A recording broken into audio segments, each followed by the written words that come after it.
Kia ora koutou. E ngā rau o te kōtuku e hui mai nei, tēnā koutou, tēnā koutou, tēnā koutou katoa. To the plumes of the white heron who have gathered here today, I greet you all. Ka tukuna te mihi kia papatuanuku, kia rakinui, tēnā kurua. I acknowledge Papa and Raki. Te whare e tuanei, te whenua e takoto nei, tēnā kurua. I acknowledge the building we're in and the land beneath us. E te hunga mate, haere, haere, haere atu rā, tēnā koutou. To our deceased, we farewell you all. E te hunga ora, ki a tātou, ki hunga ora, tēnā koutou. To the living who are still with us, greetings. E mihi ana ki a koutou, i te whakaro, nui ki a tai mā koutou, ki tēnā kaupapa i te rānei. I express my thanks to all of you who have prioritised being here today for this important occasion. Nō reira, kati e kone, tēnā koutou, tēnā koutou, tēnā koutou katoa. And so I will stop at that point. I greet you all once again and thank you. Ko Andrea Griffin, tōku ingoa, he kahatua ho ki tēnā kura. My name is Andrea Griffin, Associate Principal here at Burnside High School. I welcome you all here today for this Accord Staff Only Day focused on English. It's a privilege to host you all here today.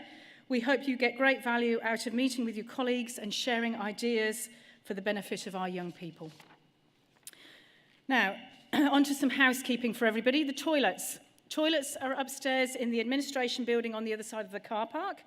There are also toilet facilities off the foyer of this Aurora Centre. So if you go back behind the stairs that you came in on, there are some toilets in the corner there and in various classroom blocks for those of you who will be out in breakout spaces this morning and this afternoon.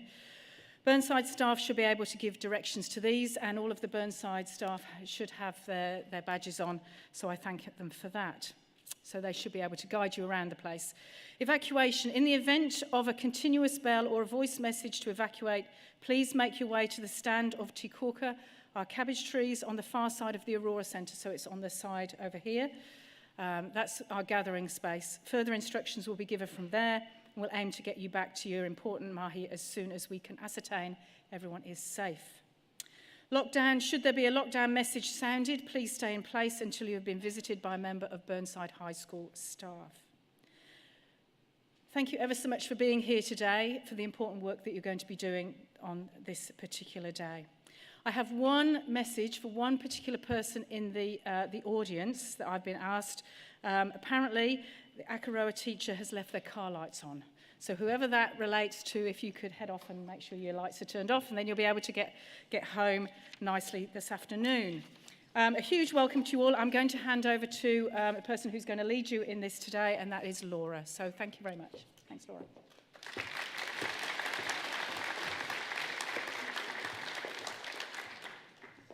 Kia ora. Me karakia tātou. Whakatehau ki te uru, whakatehau ki te tonga, kia mā kina ki te uta, kia mā kiatara ki te tai, he ki ana te hatakura, te hiu, te huha, te hei mauri ora. Tēnā koutou katoa, no mai haere mai ki tēnei hui. E mihi ana ki ngā mana whenua, e tipu aki o ki Otatahi, ko Borodale toku whānau, ko Laura toku ingoa, nō reira, tēnā koutou katoa. Kia ora, and welcome to our meeting today. It's a joy, and to be honest, a little bit frightening, to stand in front of so many of my colleagues today as the Chair of Waitaha English and to welcome you to this event. I'd like to begin by expressing my gratitude to Burnside for so generously hosting us today, in particular Lizzie Harrison and Sally Reid, who have put in a lot of work on this event. To the Waitaha English Committee members for the time they've spent working on this, to the MOE and to the Canterbury and West Coast Secondary Schools Principals Association for the kai and the willingness to get involved. But mostly to all of you for the care, the patience and the dedication that you put into teaching our young people. It isn't often that we get to meet en masse like this, particularly with the events of the last few years. A day like this is special, so make the most of it. It's a chance to mix and mingle, not just with people, but also with ideas, inspirations, and ways of doing things. As you all know, we're in the midst of a change process. While we all understand the need and necessity of these changes, any change can be frightening if you don't have your team around you. Today, as you spend time with your colleagues from all around our region, I'd like you to keep in mind that your team is bigger than just your department, bigger than just your kahuiako. This room, and the people who are joining us online today, are your team, and the more that we can work together, the better. We are able to collectively and collaboratively support each other to make sure our kids get the best out of their English classrooms and from their education. We have a full and very rich day ahead of us. For part of the day, we will be in this space together. It's big enough that you can socially distance if you wish, and please keep your masks on indoors. For other parts of the day, we'll be in breakout spaces that will allow us more chance to talk one-on-one, to unpack ideas and to meet with colleagues. Hopefully you've signed up for some of those in the foyer. You'll have another chance to revisit that as you grab some morning tea on your way out from this space later. It's my great joy to introduce to you our first speaker. He's a local treasure. He's a giant on our literary scene and the possessor of a voice I could listen to for a very long time. He's a champion of the underdog, a writer extraordinaire, and our te awhirito, our reading ambassador. I'd like to welcome to the stage Ben Brown.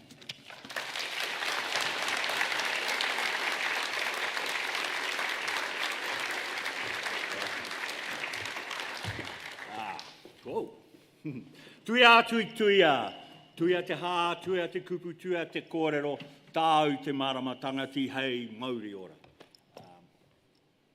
Mihi mai, tomo mai, ngā kaiako, ngā kaiwhakahaere, ngā kaihoia o tō waka ki tēnei pūtahitanga mō tō mahi tēnei rā.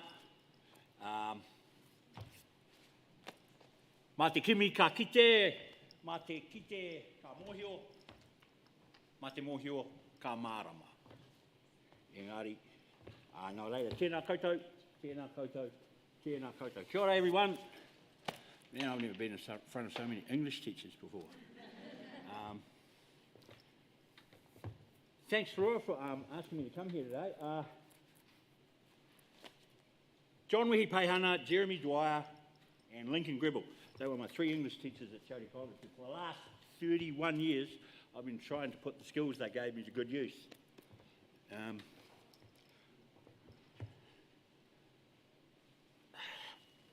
What I thought I might do today is just briefly kind of talk about some observations that I've sort of collected along the way.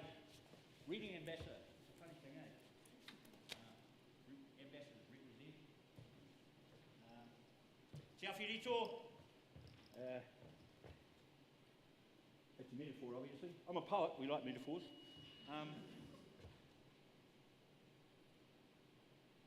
It's hard to ascertain where we're going to on our reading journey and how we're going. I don't know. They call it a crisis. I was looking at the internet and you put in reading crisis. And I don't know, 2005.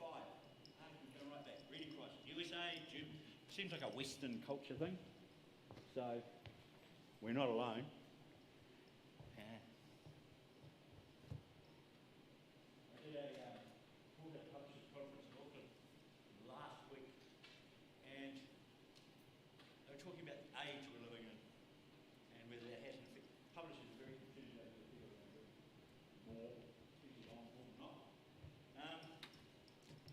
So, my take on it, we're in a kind of an ironic age right now. It's the age of information and technology. It's the age of uncertainty, which is ironic because information is meant to make you more certain, not less. But the technology that gives it to us confuses the hell out of us, so you wind up with too much information coming from a machine you don't trust because the story changes maybe 5 times before the day is through. Good old books are still reliable. So that was a nice sort of realisation for publishers.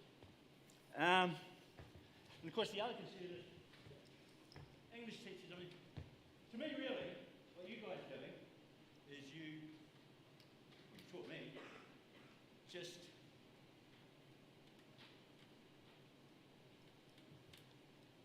you're not teaching English, you're teaching how to use this wonderful tool called language. I mean, one thing's universal to all of us, is language. We all start the literacy journey the same way. Every mother-born one of us starts out the same way, you know. Noises, speech, we're an oral culture, all of us first.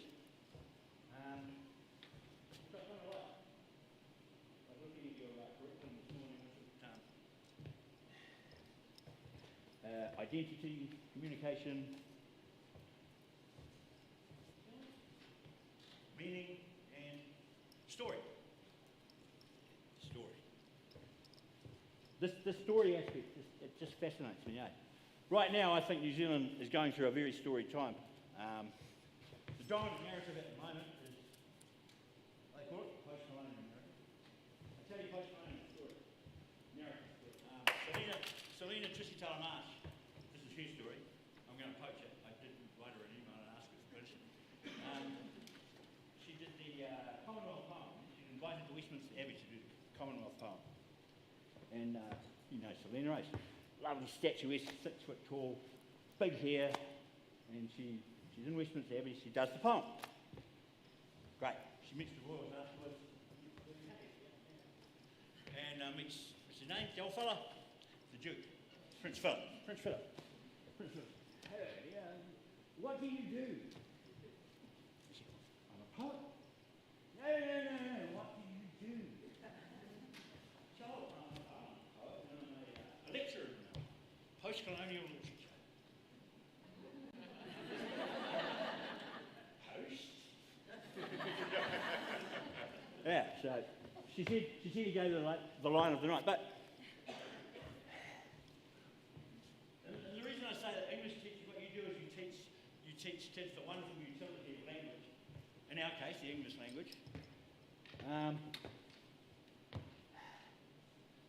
Language is right at the heart of the post-colonial narrative conversation. To my mind, socially, probably for the next maybe half a generation, maybe a generation, the two most important teachers at school in a social context are going to be English teachers and Te Reo teachers. You see that kind of thing? I think it's quite a oh shit! Sorry. It's quite a pertinent sort of point. It'd be nice to have our English Te Reo teachers combined conference, I reckon. Yeah. So you have an English teacher, you have one, and then you have like a New Zealand vernacular. That conversation is going to get kind of, I think it's going to get messy before it gets started. Already. I have my own thoughts on some aspects of the post-colonial narrative. See, I'm getting old now, I'm like 60, and the kind of younger, more strident academic kind of side of it, I struggle to catch up with it sometimes. There's a whole bunch of terms I don't even understand, like passing weight. I didn't know what that was. I had to look that one up. I grapple with ideas like cultural appropriation. I mean, there's a famous picture of Hotato's favourite daughter's tomb. It's a lithograph in 1847 by George French Angus. He was one of those gentleman adventurers doing walks through savage lands. And he's in the Waikato. And he's beautiful kind of carved structure. 4 metres by 4 metres by 4 metres. So if you've got a villa with a 13-foot stud, it's about the size of your front room. Carved, and it's a term. It's a wharemate, which is not a traditional Māori treatment for the tūpapaki. And Angus is like, he wants to meet the carver of this tomb. And he's duly introduced to wizened old man who carved that whole thing with a bayonet. So he's done a really good detail and fine point on that steel. And so you had this moment where this old fella is amazed at Angus's kind of magical skill in being able to take his three-dimensional structure and just render it on a piece of paper. And of course the old Angus is stunned with this old guy and carves this great thing with a bayonet. So there's two pieces of cultural appropriation going on there, and they both kind of came to a mutually beneficial end. So yeah. I'm told that I can't culturally appropriate because I'm oppressed. Yeah. It's a difficult one. I mean, I get it. I do get it. And there's a lot of, I think, especially the empire anyway. Any nation that's gone through the process of colonisation is going to have this period in their history. It's inevitable. It's a consequence of people growing up and moving forward and bettering themselves. And language is at the heart of that conversation. You know? I mean, a lot of the grievances are that language generation loss, language trauma. There's a thing. So I have to admit, it does annoy me when I come across like, I mean, I remember it's not that long ago where you couldn't find enough people who wanted to learn Māori. Just couldn't find them. Now, I feel sorry for some Pākehā who are trying to learn Māori, and then there's this funny thing happens. You can't learn Māori because there are Māori who don't know Māori, and you're going to make them feel bad about it. So, ko Ngāti Pākehā tōku papa, no ahi te reiria ia, he's an Australian. Was. Ginga, 5'9", blue eyes, orange hair, and he came from, we brought up in the Northern Territory of Australia. Big, lonely places tend to generate, especially in the male population, men who read a lot. And my father was a very literate man. He came out to Aotearoa, he was on his way to Canada to see his uncles. Because his mum was in Northern Ireland, so in the diaspora, the brothers went to Canada, found a logging company, Dad was going to go there and work for them. Got to Auckland, went out to Shearing Gang in Taihape, got kicked out of Taihape. The whole gang got kicked out of Taihape. Worked in a hotel. Yeah. Anyway, so he winds up in Nelson, becomes a tobacco farm labourer, meets a crazy little Māori woman from the Waikato, called Ngāti Canary. I remember, when I was in 17 or 18, and we were talking one day with Dad, and the conversation came up about the Māori books that were in the house. I said, oh, I've read those books, Mum. And he goes, what books, Mum? The only books Mum ever bought were condensed Reader's Digest. Dad hated that. You can't condense a classic. But there was 3 Māori books in our house. There was Māori culture, Māori art, and Māori warfare. History books. Probably the only 3 Māori books that sold in North America in 1950. And my dad bought it when he met Mum. And I was always impressed by that. Then he learnt a little bit of te reo, because Mum comes from Huntly, Waihi Pā, Kingitanga Heart. So the Mahuta, Ngāti Mahuta, Ngāti Koraki. So I always say when Dad went back to the marae, first time with Mum, he was probably, geez, I don't know, there would be people on that path. I can tell you now, there was old aunties on that place, would not associate with Pākehā, wouldn't go into a Pākehā house. Some of them wouldn't look at a Pākehā. It was like, I mean, you got to recognise the context, you know. Those old girls were.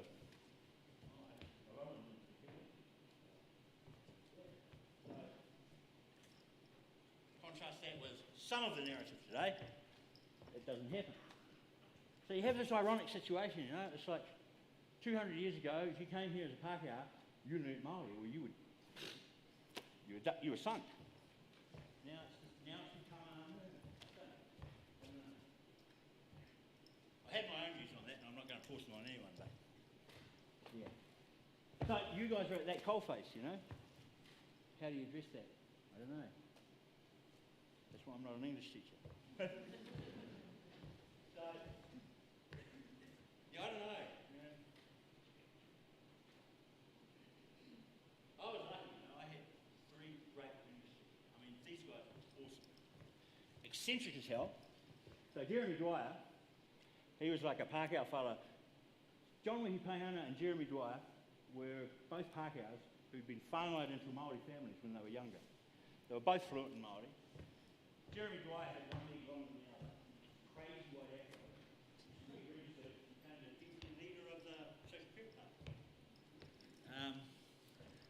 John Wehi Paihana spoke Māori like very operatically, great big red sideburns, and used to do really good perfect order of that phonetic punctuation. But these guys were like, and Lincoln Gribble was just kind of, I don't know, either crazy or really eccentric. I'm not sure, but all 3 of them, I mean, they cherished the language, they loved the language. Well, yeah, the language, the language. It's not a faculty, it's not a subject, it's the language and all you can do with it. And I keep thinking that's what English is. I mean, yeah, mana kupu, mana kupu, the power of words, and how we convey them, how we use them, how we utilise them. That's what drew me to this game in the first place. I remember, someone telling me, Hemingway spent his whole life looking for the perfect sentence. I found mine when I was 4. And here's the thing, right? See, I don't remember a time when I couldn't read. I don't remember a time when I couldn't write. I think I was a writer before I was a reader. And the thing that really got me, English, Māori, whatever, is just the sound of words. That was it, just the sound of it. And I used to have a little notebook and carry it around with me. If I heard a word that I liked, write that down. Write another one. Imagine the joy of people like me find when words sound the same. You can do shit with words. I loved it. I'm down at the sheds one day. Dad had a Massey Ferguson tractor. First tractor he bought. 26 horsepower. Revolutionised modern horticultural practices. Universal 3-point length setup. So you get, one tractor had a whole bunch of... Anyway, Dad's one of those guys, when he's doing something, he talks out loud what he's doing. What are you doing, Dad? No. What are you doing, Dad? What's that? What? I'm that kid. And he's breathing up his tractor. What's that, Dad? It's the hydraulic lever. What does it do? It activates the implement. The hydraulic lever activates the implement. That was my perfect sentence. I went around, Dave, the hydraulic lever activates the implement. I did a morning talk at it at school. And first, when 1967, when pound shillings and pence changed into dollars and cents, Benny's at school going, the hydraulic lever. That's amazing, Ben. What's the hydraulic lever? I don't know. But it activates the implement. And it's like, that little sentence, just, today I get buzz out of it, the hydraulic lever activates the implement. It's perfect. Does everything you want it to do, and it sounds good. I love it. And that's like,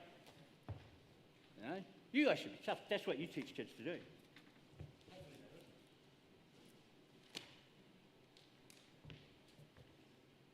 Is it that kids are reading less, or is it that they're reading differently? I think they're reading less and differently. I'm going to get myself in trouble later on this year. I know I am, because there's a conference coming up in November, and I have to make a presentation, and anyone from the Ministry of Education here? Okay. See, I'm run by a group, with a partners group, and the administration comes out of National Library. So they're not really my boss, because I'm meant to be apolitical. So I get ostensibly run by Te Punawai Foundation, which is the charitable arm of the National Library, which means when they can function at the National Library, DIA can't buy the wine, but Te Punawai can. So my paymasters are neutral. Now, you probably know all this already, but I didn't really realise at the time, that's why I got my first telling of it, is that National Library, school libraries, Ministry of Education's classroom. Never the twain should cross. Ever. And it's like, that's interesting. So it's like, literacy and reading is in crisis, but the two entities in the school that deal with that shit aren't allowed to talk to each other. Unless they have a meeting deciding the parameters of how to talk to each other. And, you know, this minister thing where you think it's a mockery and just they're taking the piss. So, there was a meeting with some, like 3 or 4, what do they call them, mandarins from the ministry? And they were having a meeting to decide how to have the next meeting and to decide the parameters of what they could talk about at that meeting. And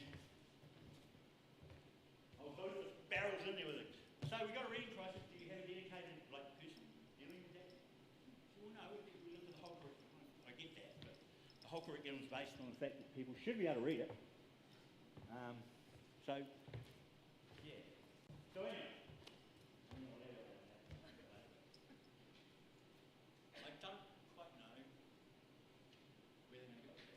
I told them they had a hole in their bucket.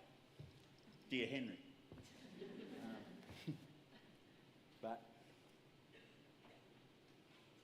And then of course there's a suggestion that the device might have something to do with it. I kind of like devices, but we stuck with them. But they do treat words differently.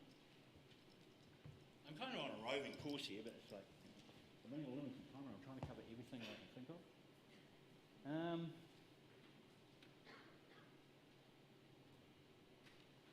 Any questions?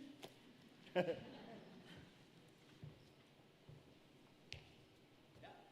you like to read? What did I like to read? Man, I tell the story often, and it's a true story, that up until about 10 years old, I didn't much like reading anything that school gave me. I'm going to do a New Zealand Literacy Association. Talk to me about that next week. Boat day. Boat day, man. Boat day just... Boat day is my kind of reference point for what was kind of wrong with the reading curriculum back then. This is before reading the way you teach reading now. You're old school, you know. You got to school every morning, you went tip, at, tip, spell, scat, tip, up, dip, spell, dog, all of that. And old school. And then you learn English kind of sound by sound, word by word, and put it all together like that. And then you had these range of books, journals, SRA cards, and they're all colour-coded. So when you're a student and you're starting out, the colours are bright, and the letters are big, and the stories are short. And when you get to the end, you know, purple and 20 little words.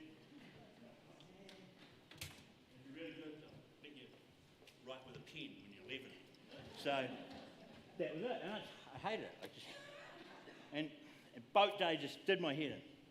Boat day was like, we work our way through this range of books, and boat day was like a little kind of landscape format, floppy paperback thing. Boat day. Children bring a boat to the school for the day, have a boat race. Of course, the unexpected person wins. Dad works in town. Mum wears a penny and works in the kitchen at home. And not one part of that scenario spoke to us at Ngātamoe in Motueka about it, where we had our own raft, and we used to pirate, and we used to raid. But boat day? We didn't even have toy boats, we had real ones. So, those kinds of things just like, didn't like it. In the meantime, Dad's wandering, piles of books around the place, 10 years old, and he goes, I want you to read this book. And I'm like, no, haven't got time. We haven't got time. Dad's like works 12 hours a day, 7 days a week, reads 3 books at a go. And I haven't got time. So really what it was I was intimidated. You know? This was a great big book. Wasn't that many kids' books around. And it culminated in a standoff one summer day. He's standing in my bedroom door, read my book. No, I don't want to read a stupid book. Threw it in. And it was Mark Twain. So I loved it. Totally loved it. And literally that day set me off on reading.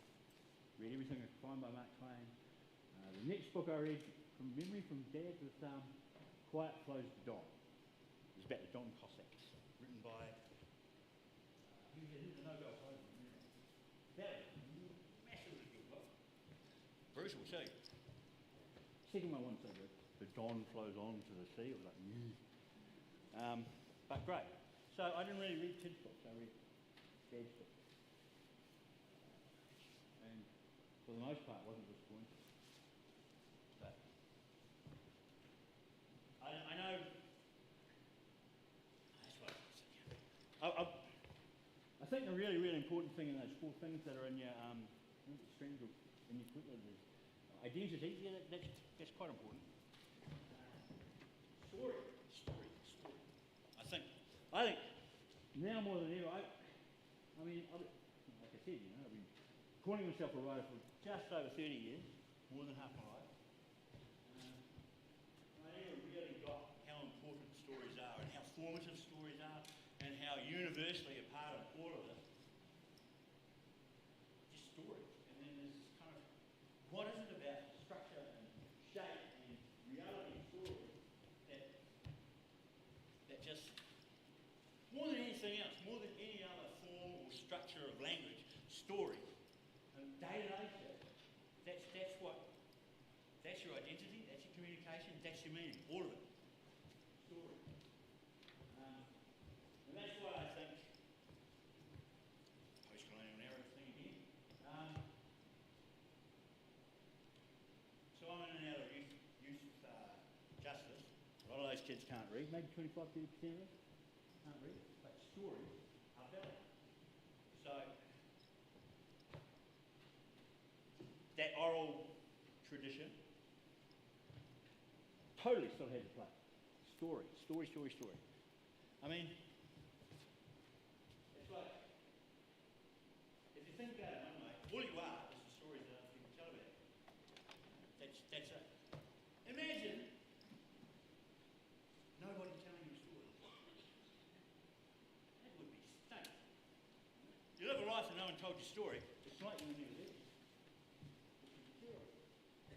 So, but I don't think I kind of lost sight of that kind of importance, what stories are. And it just now fascinates me more than ever. So, what is a story? Why does a story hold us so? Every single culture that I know of has a story tradition. There was a day before all the ages we've got now when poets and storytellers ruled the world, because they were the ones who explained everything to you and put you in your context and gave you your meaning, told you how the stars got there, and told you why the sea goes in and out every day, and told you why storytellers are especially special people, and you bought it, you lapped it up, and it entertained you at the same time. So it gave you a reason, gave you a purpose, it explains that, and it did it artfully. But when the Enlightenment and clever people and scientific method comes along, you go, no, actually it wasn't a wizard that put the mountain there, it was geology. In those stories, they never lost their validity, because poets, metaphors, man, there's a deeper meaning. So, all the pūrākau that I know, and all the whakatauki, and all the pepeha, tautau, karakia, waiata, whaka, are all valid. Even the ones that used to tell you how everything got there, that's still valid, because they'll tell you metaphorically how you should conduct yourself, the things that you should find important in your life, the relationships you want to strike between you and your environment, all of those things are all there. I like to think that there's several, and a lot of cultures have this. It just starts from creation, and depending on which god you're buying into, Tani, he's bothering about in the world, he's doing something to the world, and he's looking for the uha. The uha is the female element. And he's trying all these things, he just can't get it together. But if you look at a lot of the traditions and stories, so many of the transitional moments in our environment are hene something. So that's a lovely storytelling explanation. Hene titama, that's the myth. That's that transition from morning, hine nui te kō, te amaturi. Tangia wai tēnei titau. Yeah, so you'll find these explanations. Beautiful part of the story. The other thing I like too about, especially oral cultured languages, is, just English stuns me anyway, 26 letters, 9 symbols, 9 numbers, a bunch of squiggles and dots, 44 to 49 sounds, depending on your dialect. And it's all quite primitive. ABC, that's pretty old. But look what you can render with just that bunch of anything, everything, all of this. An explanation for everything out there. Māori, 201 years ago, Hongi Hika was at Cambridge University with a linguist, so I've got WH instead of F. So that is when Māori got standardised. And I think 1814 they'd already seen the alphabet, so formal practice had begun then. So Māori's been literate more or less for 201 years. 17 years, 17 years, 15 years. Still generate the same amount of information. That kind of stuff stuns me out. Like really just to be often people say, oh, I don't know the alphabet. English alphabet isn't an English alphabet. It's just an alphabet. So that's where people get silly on it, but 17 sounds, 15 letters. I have this theory, I wonder, and so CMS is largely responsible for getting literacy training for Māori. And they did that, the song, Te Hakamana. So they syllabised the alphabet so that you could explain to the Māori student coming in, well, this is the sound that H and A make, those two symbols. Ha-ka-ma-na. So, the missionaries are teaching kids what they think of sounds to go in syllables. Your attention is sitting there. The first thing that you learn is ha. H-A, ha. Ha is breath. So they don't learn a symbol, they learn a word. Straight away. Ha. Holy shit. This time last week I could not record a breath. Now I can. Ha. Second word, ka. Ka is an article. And then you got haka. And then you got ma, and then you got na, and then you got mana. And then you got pa, ra, ka, wa, ba. Every single one's a word. Every single one. Those dudes had a vocabulary in their head from the first day. Which explains numerous accounts of settlers going, geez, those Māoris, man, they picked this shit up quick. They picked it up quick. I read a letter to George Gray from a fella called Haimona Tuanga, written in about 1860. Now, Simon the Maori, as he was known, was a West Coaster. Actually, he wasn't. He was from up north somewhere. Now, he was probably either sold, traded, or taken onto a whaleboat as a kid. And he got shipped up a wall when he was about 17 or 18. Saw a spunky woman, who happened to be a woman called Eddie Harpeta.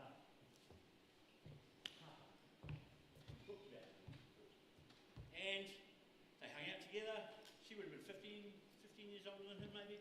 And then they bolted over the coast and made a life for themselves. Now, in 1866, well, actually before 1864, he's up the Hohunu, the Greenstone River. He was a Ponama man.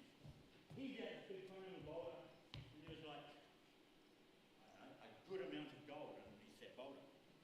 There's me! Pulls out all that bloody, pulls the stone out, gets the gold, walks to Christchurch, 3 days, buys a tackle and some stuff so he can just smash up his Ponama. He couldn't put stuff about the gold, he wanted the Ponama. He gets distracted from his Ponama on the way, and then in the meantime, a prospector called Reynolds wandering up the Hohunu sees this big Ponama boulder. Man, take that money. And so they have Reynolds Estate to Pounamu boulder. Simon's going, can't do that, bro, that's my boulder. They have a dispute. There's 2 trials on the West Coast, and they can't find it.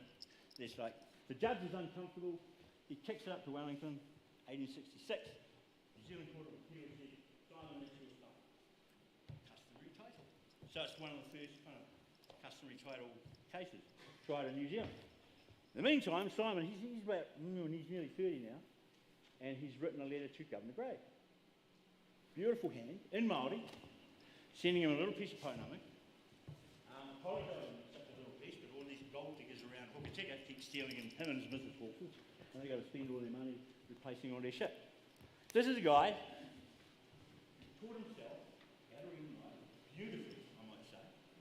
And not only that, but he kind of had an aesthetic sense of how a page should look. And, I mean, so I've written a couple of things on Simon. I'm going to do some more because him and his wife, to me, they are like some of the kids that you're going to teach, because I think they looked around at the world that was changing, and here's the thing, they both were estranged from their own tribal networks and traditional te tikanga, and neither of them went back when they were able to. They went somewhere else, and they lived their own life. And their own life was, I'm Māori, I know where I am, I know what teaching this is, but I'm a citizen, and these are my neighbours, and I'm going to be bilingual, and I'm going to be faithful, and I'm going to believe in God, and I'm going to live a good, right life. And that's pretty much what he put in his letter to Governor Gray. And so, help kids do that. Me.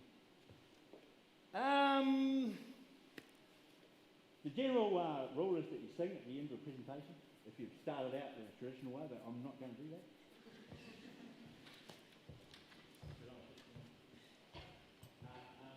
Thank you very much for the work that you do. My daughter is doing an MA in creative writing this year, and she works at Scorpio Books. She reads a novel a week, and English is her favourite subject. So, yeah. So thanks for doing what you're doing. Keep doing it, and I don't know, does the curriculum work for you? I don't know. I mean, I find it a little bit interesting. I think it's overcomplicated in parts. I mean, yeah. And I still visual. Anyway, thank you for listening. I've got to go and do something else now.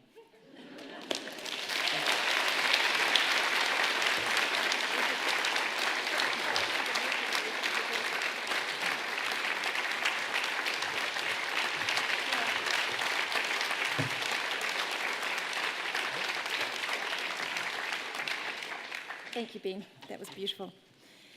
Thank you as well for reminding us about some of the challenges that we sit in at the moment. There's multiple things going on and will be happening inside our classrooms, all of which we need to be aware of.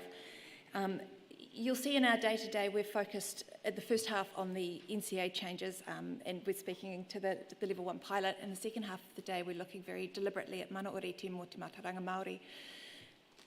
They're separate in our day, but they won't be in our practice. And I'm very aware as well that we could have spent a lot longer than the time that we have today looking at both of these things. And they're designed to be there to give you a starting off point, a tipping point, rather than to give you all the knowledge you'll need, because these are literally just our starting points. There's a wealth of information out there for us to find. We are very lucky because we have some other experts with us here today as well to get us started in that. Obviously, the changes to the new standards that we use to assess our teaching and learning programs is top of mind for a lot of us, and we're lucky to have experts from both sides of the development process here with us today. We've got Nigel Mitchell, who is the Learning Area Lead for English from the Ministry of Education, who has flown down from Wellington. Luckily, he did that last night, not this morning, or we may not have had him. And we also have Sally Reid, who's the Assistant Head of English, and she's in charge of the Year 11 program, and she's been leading the Level 1 pilot here at Burnside. So could you please welcome Sally and Nigel to the stage for me?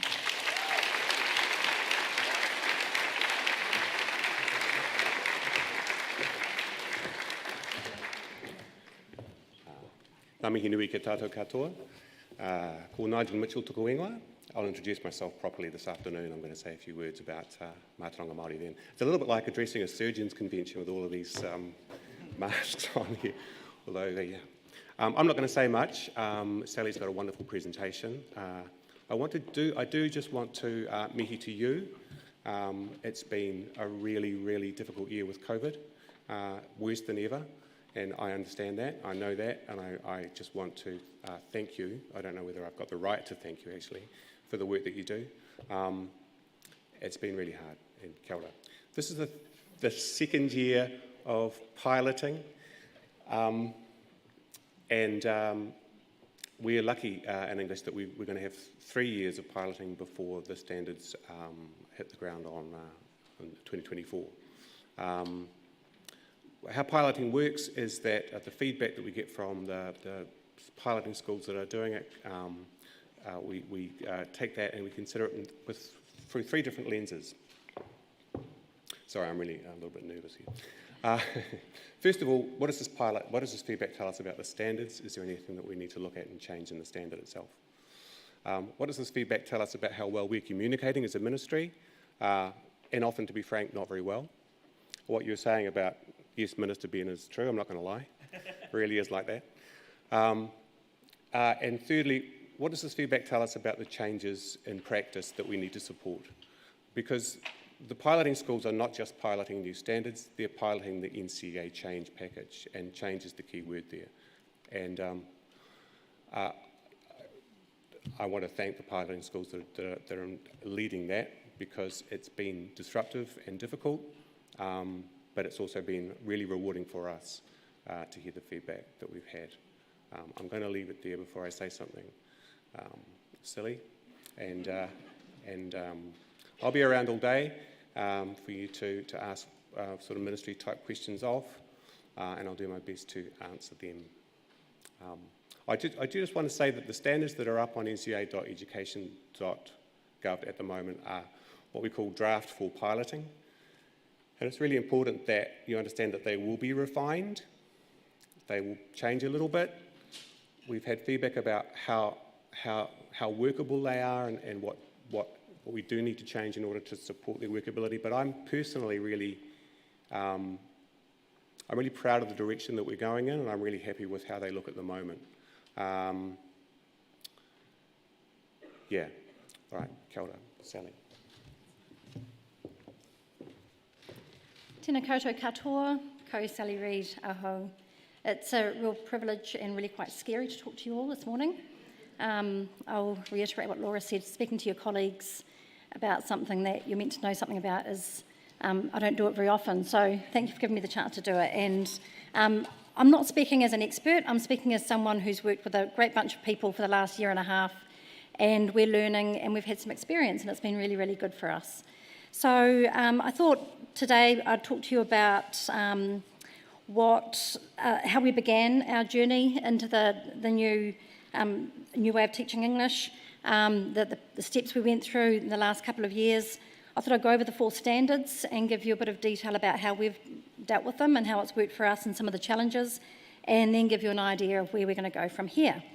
And I do have a PowerPoint which I can share with you later on, and I've made a point of putting some links in that PowerPoint to the website and some other things that hopefully you'll find helpful. Right, so at the beginning, so we've had 2 years of it. First of all, I can't take the credit for our mini pilot up there. Julia Johnson found this in one of our very, very serious meetings, and we've saved it. So this has been our little mini pilot we've gone back to in the last wee while. But we've been trialling the standards. In 2021, we began with 5 teachers in 5 classes, which was a really good way to start, because working with a smaller group meant communication was quite straightforward, and we could make changes as we had to reasonably quickly. Much bigger group of people this year, 16 teachers, 18 classes, and the whole year 11 cohort. And yeah, it has worked well on the whole. Both 21 and 22, we went through these steps. We went to the website and we had a look at the significant learning and the big ideas, and thought about how we could apply this to our teaching of English at Burnside. We looked at what do our students value in our current courses, what do we value in our current courses, so what do we really want to hold on to, but what's missing, and there were a few things missing that we felt like we needed to inject into our teaching. We asked the question, who is our Year 11 student, which is quite a difficult thing to ask of a whole cohort, but we asked the questions, who are our Year 11 students, what do they value, what do they enjoy doing in their own time, where does their confidence lie and what do they struggle with, what do they spend their time thinking about, which is a bit of a scary question to ask of a bunch of teenagers, and what do they need. So we really went back to the student and asked those questions, who are we teaching, and rather than just thinking we're teaching English, we're teaching these young people and what do they require. And we came up with this and many other things that we needed to work on, but these are some of the key things that we felt we wanted to develop in the last year and a half. New Zealand voices, both in written text, film, directors, poetry. We tended to look at New Zealand voices and Māori writers quite strongly in our short texts, but perhaps not so much in our longer texts, so we wanted to build on that. We're still working on mātauranga Māori, and that is something that will be ongoing for sure. A big part of our teaching has been in the students' personal responses, and we've found that in the past, students are very good at saying, here's the theme, here's the message, here's the underlying meaning, but it's harder for them to say, what's my response to that? So that's something we've worked on in the last year and a half too. And we felt we were good at teaching formal writing and essays, but there are other ways we can do formal writing as well. So that was a bit of a list to start with. I've put this in here because this is the website that contains everything really, and when you get this you can click on the link and try to spend some time this afternoon or in your breakout spaces this morning rather, moving around the website, just see what's there. You'll see the matrix, you'll see the assessment, you'll see the different activities you can choose within each assessment, so there are options for us to choose what suits our school. So the website, I know I click into it reasonably often to make sure I'm on the right track with that. So we looked at the student, we looked at the matrix, we questioned what was missing from our course, and we started to put together a plan. And our plan included these things here. So we began the year with a study of cultural and personal identity poems, which was a really lovely way to start because it's very diverse, but there was lots of room there for New Zealand voices. We're still working at building up a habit of students writing their personal response. And last year we had this lovely idyllic vision of the students who were having their own beautiful notebook that they carry around and write their thoughts and feelings in, but a few went missing, and some preferred writing online and things like that. So now we have a 2B8 book which they turn to the back of and they do their personal response in there. Sometimes they do it online as well. But that, to start with, it was a reading journal, so it was going to be a chance for them to record their thoughts about what they read, short text, long text, whatever they'd read, could be online, could be social media. But we've expanded that into a response journal. So that's what we're really working on, building their personal response. And it's also a chance to develop their writing. So we're aiming to do that more, and we'll build on that next year as well. Also in our course, we did a language study, and you'll see how that fits into 1.1. And across our classes, some teachers taught a sports writing genre, others looked into political speeches. I taught the sports writing this year with my classes, and I really, really enjoyed it. It was something new for me. A lot of us read about Ross Taylor and his final test match at the Hagley Oval. Some read about Muhammad Ali fighting in the Rumble in the Jungle. So there's a real richness of language in there, and political speeches again, not just politicians in Parliament obviously, but right across the platform, people speaking their political viewpoints in lots of arenas. We also, lovely things that are familiar, we teach film, we're still doing it extended text, we're really holding on to that, and we've done a lot of buying of resources to expand the options for what teachers can read with their students. I've read Wild Boy for the last couple of years with my Year 11 by Brando Jelovich, a nice non-fiction text, a very accessible non-fiction text written by a New Zealander. The writing development continues to be a focus throughout the year, all sorts of different styles, and oral language. So many of you will know that there's not actually a speech that's being assessed per se, but we know that oral language is so important just in our everyday life and in our teaching and in our learning. So aiming to build that up in the classroom as much as possible. And our year basically looked like that in a nutshell. So 4 terms. The first term we had our short text, personal and cultural identity. We also did a genre study, and then the students did their 1.1 assessment.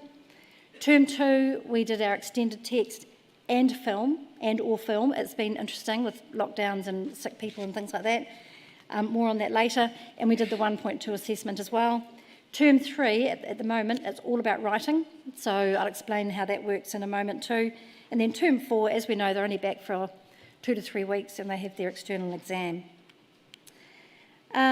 So what I'll do after that, I might just give you a few 30 seconds to have a quick chat to people around you about anything that's come to mind. I know no questions now, but you'll have a chance to take questions in the breakout space. So just a quick chat with each other, see what's come up so far.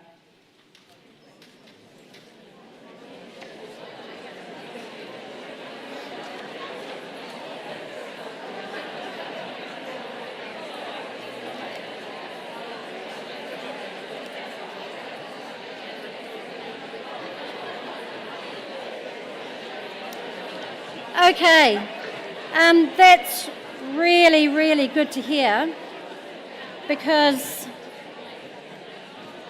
I know that when we started in 2021, we had so many questions, we had so many things we weren't sure about, so I know it's really frustrating that you'll have lots of things you want to talk about now, and I'm going to keep stopping, giving you a chance to do that, and hold on to those ideas and questions for the next session in your breakout space. I missed quite an important point. I meant to point out the things that we did come up with about our students, our Year 11 students. From asking them, from our observations and so on, we know our students love film, they love studying film. We know that they spend a lot of time on social media and they understand social media. It's really interesting hearing what Ben was saying about reading, because we observed that our students read less or differently to us, and that was pretty much the conclusion we came to. But then there are students who are still reading loads, so it really varies from student to student, but reading is a challenge and something we want to continue to push. We'll go through the standards, and I'll give you a chance at the end of each one just to have a quick chat. I'm not going into, I'm going to spend a couple of minutes on each one, and I'll give you the links that you can go and have a look further as well. I'm also going to show you some examples of students' work that our students have produced in the last couple of years. So, basically, as you know, 4 standards, 2 internal, 2 external, and they're all worth 5 credits each. It's really funny this year because our students are obviously only doing the new standards in English, and they can't quite believe their standards are worth 5 credits. And we can't quite believe it either. And you kind of assume they must have to do more work for those 5 credits, but that's not the case. It's a new structure, and we need to get our heads around that. 5 credits, so by this stage, a lot of our students have got 10 credits already. They're halfway there. They've got their level 1 literacy as it stands at the moment. So this is taken from the website, and as you click on all the links, you'll see that it takes you into each standard. You'll see the breakdown of the standard. You'll see the activities they can choose. So the first one, 1.1, demonstrate understanding of how context shapes verbal language use. So in our instance, we chose sports writing or commentary or political speeches. So the context was the political situation or the sports event, or the context might be the piece of writing or language itself. And the students are doing some analysing of language. So the activity we chose is called Commonly Known. And in this task, the students had to choose a genre. Well, we'd already chosen the genre. They had to choose a text from that genre and get it okayed by the teacher to make sure it was suitable. And then they had to show how the language choices made by the speaker, or sorry, the writer rather, were dictated to by the context of that, and choose language features, give examples, and say something about that example and how it was influenced by the context of that particular piece. They could present it in various different ways. They could do a written report. They could do a verbal visual presentation, such as a Google presentation, or they could present their findings as a speech. And I personally love the fact that students can present their findings orally. I've had one student this year who has presented both of his internals as a speech. And submitted that as a recording, and that's that. So in this instance, they're not assessed on their delivery, they're assessed on their ideas. So it sounds quite straightforward, and it is quite straightforward. It's not asking the students to do something that's beyond them. To get to excellence and merit is obviously a little bit different. So these are 3 examples of what our students did last year. I think it was last year. Hang on, here we go.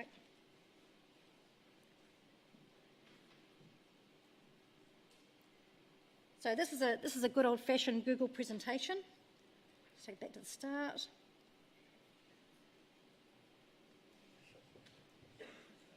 So Emma Watson's speech, and they've set it out beautifully. They get no marks for their presentation, but they enjoy doing that. Intro, the language features, how they used, why they used in this instance. Again, inclusive language with some examples, personal pronoun, amplification. I learned a lot about language doing this unit. And then, so for merit, they had to show an understanding of how the language features work together. So rather than thinking about, okay, here's a metaphor, it stands on its own and it means this. To show their convincing understanding, they had to understand that metaphors and perhaps the personal pronouns actually work together to achieve a goal. And they had to link in the wider context, and the student has done that there. I am pretty sure this one was an excellence, but I'm not necessarily talking about grades today.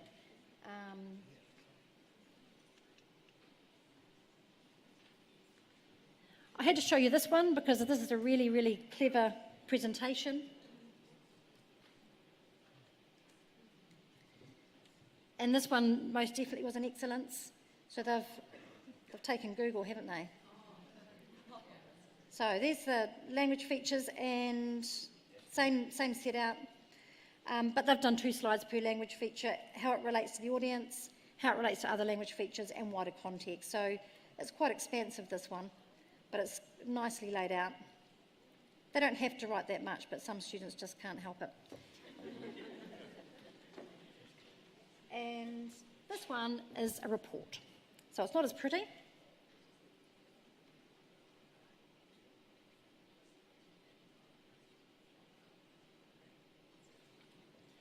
So the same sort of thing, but in a table. And the template I just showed you came from the website. So the Ministry and NCEA have been really good at providing resources and information for us. And you'll see when you start to look around the website later on today that there are different things you can use, resources for teachers that teachers can use. And we adapted these to suit our context as well. So you'll find different things work better for your students, and you'll apply that as it suits. Right, so positives for 1.1. Student choice, so students chose their text and they chose their presentation mode. So it's a positive, it can cause lots of angst for a teacher watching students make these choices, and they can take a while to get there, but it's definitely a positive because they own it. Students are really developing their understanding of language, and it really links in with the exam very nicely, the unfamiliar text part of the exam. We felt it was an authentic investigation into language and context, so they're not just looking for a given piece of writing, find a metaphor and so on. It's actually authentic for the context I've been studying. Really good links both locally and globally, and exploring the context can be a double-edged sword because it's quite a challenge for some students, but it's definitely a positive. I've got 3 slides of positives for this one. We made it reasonably time-consuming, but I think we could make it less time-consuming, so it doesn't need to take up too much time. Great links to writing and oral language, so in the teaching of the language unit beforehand, there's good opportunities to do some good writing and personal response work, and choosing a context and genre to suit your students. So really working out in the context of your school what's going to work for the students that you're teaching. Challenges. A lot of students really struggle to work out what does it mean about language features working together. So that sort of sorted out where we did teach them that, but some students just don't grasp it very easily. And also understanding what the context is and applying it to a situation of their assessment. And that's 1.1, so have a quick chat with the people you're sitting with.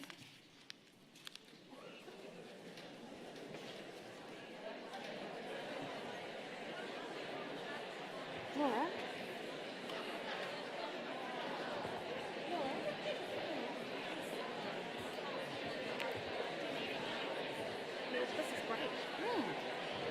How long we got overtime? I'm just going to go talk to Lizzie and tell her Okay. that we're all going to go over time. Not much though. Okay, folks, thank you. So that's 1.1, and we covered 1.1 in the first term. We also had at-home learning, so it made it quite difficult. But that's one of our challenges that hopefully won't continue. 1.2, create a verbal and visual personal response to an independently selected text. So very much multifaceted. One of the pilot teachers did call this the Franken standard, and we've repeated that a few times. I think it is, but in a good way. We've taught static image in the past. It's not called static image, but we have taught static image. So it still really values that visual language that we've used in the past. We chose the activity Bring It Home for both of our years. And in this activity, the students had to select a text, although they could have help with their teachers selecting that text. So they independently studied, but they could have help selecting it. They had to study it and come up with their own ideas. They had to present their ideas visually and verbally, and they had to have a personal response to specific aspects in the text. And it's been really good using this language, aspects, because we know about character setting, theme, style, all of that. That's what the aspects are, along with some other things. The presentation modes, again, almost an endless selection of possibilities for this. So some schools narrowed it down, and we did a little bit for some of our students, but because of the world they work in, they know lots of different ways of presenting things visually and verbally. Our students, on the whole, some did speeches, quite a few did zines, because we promoted that and did some teaching of zines in classes. There were some comic strips, and so many Google presentations. I personally love the idea of students doing speeches, because I think, again, they're allowed to record it, so they don't have to present it to the class. The verbal is obvious, and the visual is their delivery, so their gestures, their eye contact, and so on. And the zines we just love, because that's something a little bit different. I'm going to show you some examples of what our students did, and one of them, I don't even know how she did it, so don't worry too much about that. The first one you've seen. So this is the one that was in the NCEA newsletter last year. And the student has chosen a collage. I know people had lots of different opinions about this, but this was an excellence. And, she's used collage, she's used black and white with some carefully selected colour, and all the details are there, all the information is there for what she needed to do for excellence. I'll explain that in just a minute. So I will leave that on the PowerPoint because that's already in the public domain, that's all right. This one, this is a different approach to Storm Boy. Again, it's a Google presentation.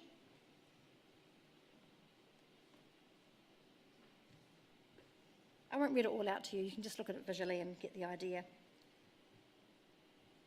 Gets better.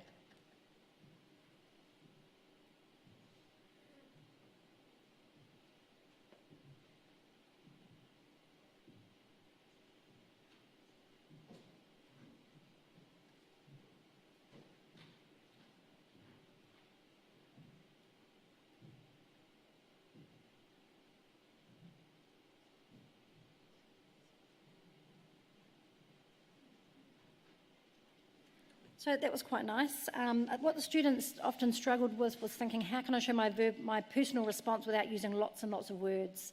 And that's where the teaching of visual language is important. So looking at symbolism, looking at use of colour, looking at really carefully selected text rather than lots of text.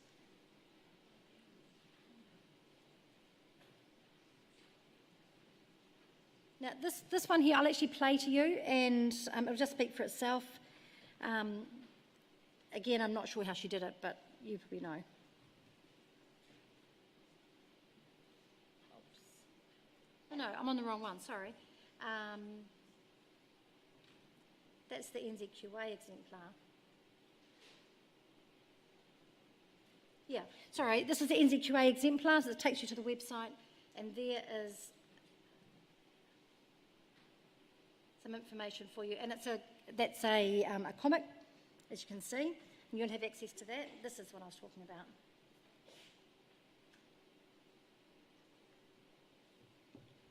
Spirited Away is an animated film written and directed by Hayao Miyazaki. It is a story about the growth of a little girl called Chihiro. After watching this film, I learned something. That is, everyone needs to walk their path on their own and move forward.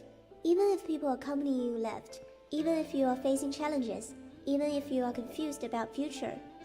The story is about Chihiro, a 10-year-old girl, moves to the countryside with her parents from the city. Unexpectedly, the family entered the spirit world accidentally. Chihiro's parents turned into pigs because they ate the food that were offered to the gods. In order to save her parents, Chihiro became a worker in the bathhouse that is ruled by Yubaba. She also met a boy called Haku, who we later know is a river god. After experiencing a lot of things, Chihiro saved Haku and rescued her parents. Chihiro comes out as an ordinary little girl who is a bit spoiled by her parents. She was terrified when her parents were turned into pigs. Well, imagine a 10-year-old you suddenly discover that your parents have turned into pigs, saw a bunch of strange creatures, and were in a completely unknown place. Most kids must be so scared. This is what makes Chihiro seem more real and closer to us. When her parents become pigs, they can no longer take care of Chihiro. They even need her to save them. So she passively begins her first step towards growing up. It was a matter of an instant, and Chihiro faced a huge challenge. At this time, she was like a young person who was not ready to deal with the society. Her parents could not help her anymore, so she was on her own. In the end, it turned out that her journey alone did make her grow up a lot. The setting of the bathhouse is very familiar to us as in our world's social setting. There's the ruler of the bathhouse, Yubaba. The workers, Kamaji, Lin. The consumers, the spirits. It is like a miniature society. Chihiro stepped into this society so she can survive. There are many rules in the bathhouse. For example, if you don't work, you will be turned into animals. If you don't eat the food in there, you will become transparent, and so on. Chihiro is bounded by these rules. In real life, we are also bounded by a variety of rules. We might not have much freedom. It might be very hard for us. But as long as we actively look forward and move forward, there will be a bright future. Just like Chihiro. She learned to be strong, brave, persistent during this period of time alone in the bathhouse. Finally, through the spirit of River's test, she won Yubaba's affirmation. I see a lot of separation in this film. There are many hints in the film from the moment Chihiro enters the spirit world, implying that she needs to rely on herself to overcome the challenges, such as Haku let Chihiro find Kamaji and get a job by herself, such as Lin let Chihiro go to Yubaba by herself. It's not they doesn't want to help her, it's just they can't. Also, later Chihiro set foot on the tram to search for Zeniba. She left the friends of the bathhouse. She knew what she needs to do now, but she doesn't know what will she do if Zeniba can't save Haku. Even how to return to the bathhouse is a problem, but Chihiro went anyway. This is a bit like people of our age. Many people are confused about the future at this age, but confusion doesn't mean we can stay where we are. When I first watched this film as a child, I was so worried about how Chihiro was going to get back from Zeniba's house. It was still daytime when they got on the tram, but it was already night when they arrived, and there's no returning trams. While I was worried about this, Chihiro stepped on the tram without any hesitation. This actually changed my mindset in some ways. I stopped worrying about things that are not yet to be worried, and believe that as long as I keep moving forward, the difficulties in the future will eventually be solved. The film Spirited Away has a lot in common with Miyazaki's another film, Kiki's Delivery Service. Both girls were leaving their parents and their familiar surroundings for the first time to survive on their own in an unfamiliar environment. They both grown up in frustration. They also tell us that no matter how unbearable the challenge is, in fact, as long as we persevere and move forward, we will eventually overcome the hardship.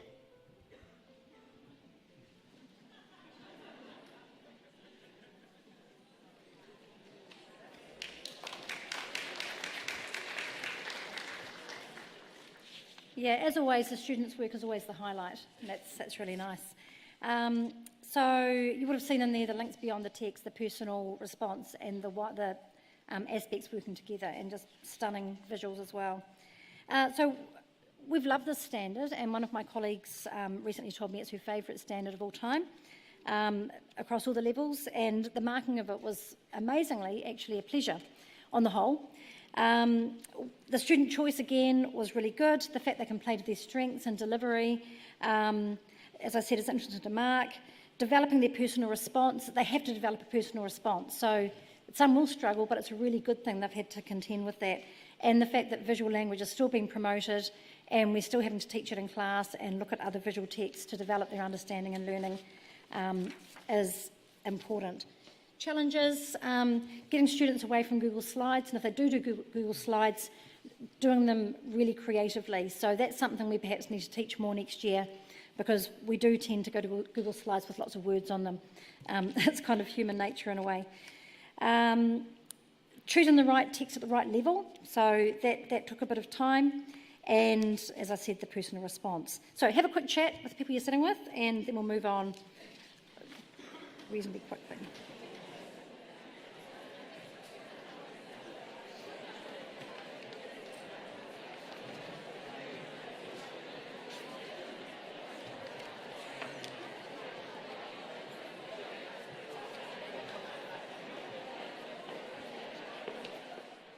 Okay, so they are the two internals. Two internals making it fit into your program. Now, the biggest shift one of the biggest shifts probably is in the assessment of writing. So the 1.3 develop ideas in writing. So in the past we've had the creative and the formal. Now the students have to do both styles of writing. So they write a piece of formal and a piece of creative in draft form and under exam conditions. They can do it digitally or handwritten. They get the ideas from prompts that have been delivered to us by NCEA, and they go from there.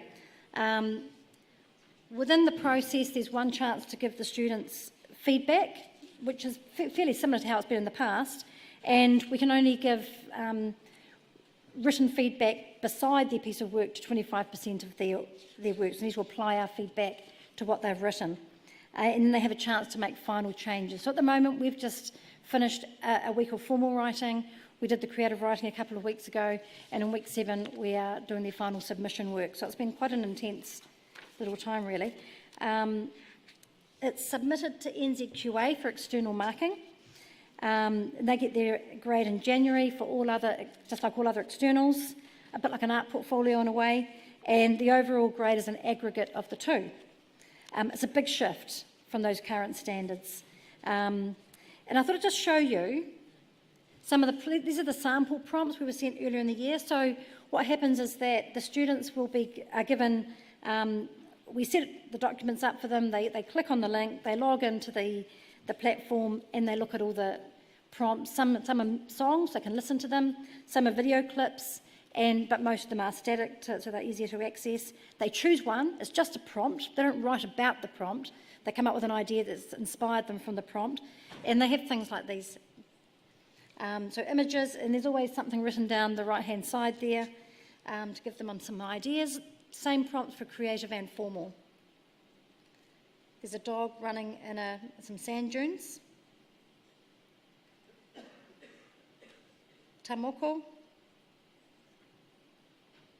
So some of them are written, please call me by my name. So the idea of identity could be brought up from there. And that's just some of them. I think there were about 8 that the students had to choose from. The song last year was, what's the song? I've forgotten what it was. Running, that's right. Which we listened to multiple times because students had left their headphones behind, but that got into our phones eventually. So the big shift is that it's marked externally, and I think this is great. I think it really does take away, it changes our role as a teacher because we're not allocating that grade to the students. It does address workload, so even though we give them feedback on the 2 drafts, we would have done that anyway with the creative writing in the past. As I said, the final marking of it is done by NZQA. So it's benefited teacher workload. Our role has gone from being a guide and a developer and a mentor and all those things. And the writing assessment is the end of the process. So we've done lots of writing throughout the year, feedback throughout the year. This is their final piece that they send away after lots of work through Year 9, through Year 10, through Year 11. Some challenges. The timing's been a really intense term. I'm sure the Burnside teachers would agree. We're still kind of on that treadmill at the moment, and that's because we only got the prompts at the beginning of this term. So we knew this term was going to be all about writing. But there have been sickness, there have been students with COVID, there have been teachers with COVID, there's been all sorts of things to make it that little bit more complicated. So we're hoping next year it'll be more straightforward. We have been really organised, and we've been working together to organise catch-ups. So working as a team has just been such a big part of it, working our way through these standards. I'm going to keep going because it's morning tea time. I'll just go through the last standard. So that's 1.3. And then the last one is the exam, demonstrate understanding of significant aspects of text. So the exam's 2 hours. They'll have 2 unfamiliar texts and at least one by a Māori writer, and the students will need to do some response work to that. The links beside the numbers take you into the standard on the website once you've got the PowerPoint. And then they need to write a written response on a studied text. So they'll choose film, extended text, poetry, a student's choice, depending on what you've covered in class. And it's called a written response, but it's, as we know, an essay from our current teaching. A big change is the wording of the questions. I've moved away from describe and explain to how. And I think this simplifies things quite a lot. I think students did sometimes get tripped up by describe and explain. These are the questions from last year, so I won't read through them because you can have a look at it on the website and the PowerPoint yourself a little bit later on. But they all begin with how does, how did, and they all refer to different aspects, character, relationships, ideas, style, and so on. And so they're interchangeable between visual and written text.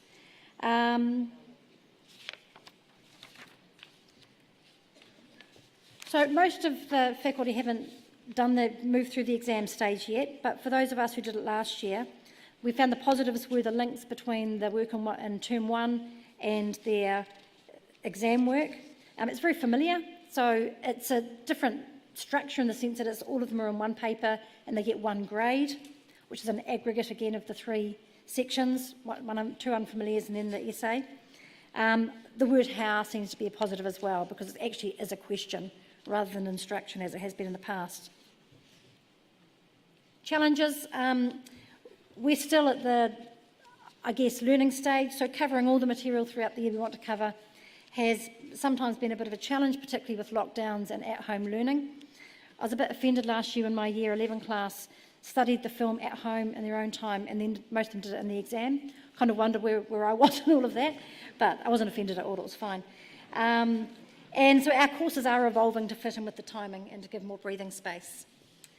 So that's a real rush through the 4 standards. Our reflections on this are that it's been a really good experience for Burnside. I've personally really enjoyed working with my colleagues and people beyond the school on this as well.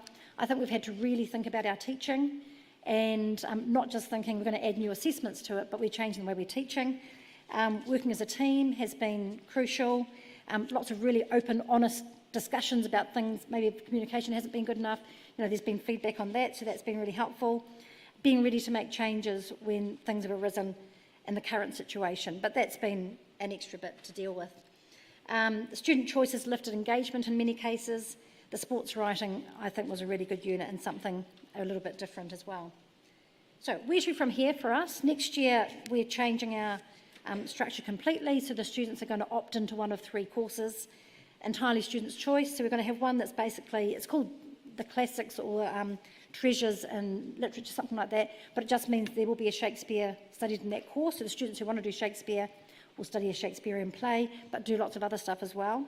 A course-based adventure, and they'll do a text that's based around adventure and probably do the sports writing language unit, and then one loosely based around social justice. And we've brought some lovely new texts to fit in with that. Students' choice or mixed ability. Where to from here? We're looking at our junior courses as well, making some changes. We continue to build on our Mātauranga Māori and looking at how we can make this a daily part of our teaching, and we're applying it to our study of literature, looking at characters and key moments and applying key principles of Mātauranga Māori to build in with that, and buying lots of suitable resources. So thank you, Lizzie, for all of that buying you've been doing.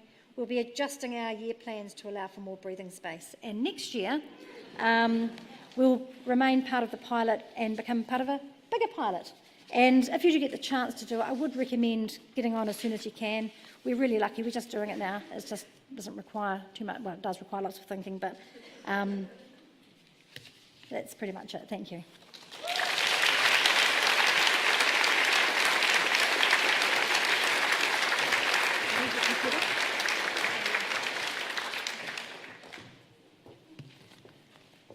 Thank you so much, Sally. I'd just like us to give another applause, because it's not just Sally, it's also her team. So well done to everyone who's been involved with it.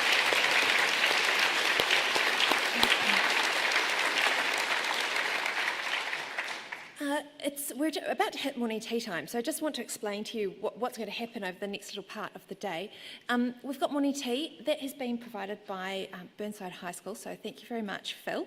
And we can grab that in the green room before we head to our next session, which is the breakout spaces. You've signed up for those in the foyer. If you've forgotten where you're going, please feel free to go back and check. If you have changed your mind and there's something else you want to look at, you're welcome to go and do that, provided that there's space. The next part of the breakout session, we'll be sitting with some of the Burnside team, and I'm very, very grateful to them to do that for us. It means that we are able to ask questions and just have a little bit more kōrero with them around their experience inside that pilot. So please bring all the questions that you've been thinking about now and take that to your breakout session with you. The breakout sessions are primarily an I block. That is around that way, eh, Sally? Find somebody with a Burnside tag and follow them that way. Them on the ground floor in I block, there is a Māori Voices session in here and a Pacifica Voices session in the green room. Those sessions are for everybody, but they will be looking at the changes specifically through those lenses. After the breakout session, it's lunch. And lunch has been provided by the MOE and also by the Canterbury West Coast Principals Association. And that's going to be served in the staff room. You will handily be with a Burnside person at that point. So again, follow them to the staff room, which is upstairs in the main admin block over that way there. So thank you again to all our speakers. Please go grab something to eat, find the wharepaku if you need to, and we'll see you in the breakout spaces in about 15 minutes. Thank you. Here you go.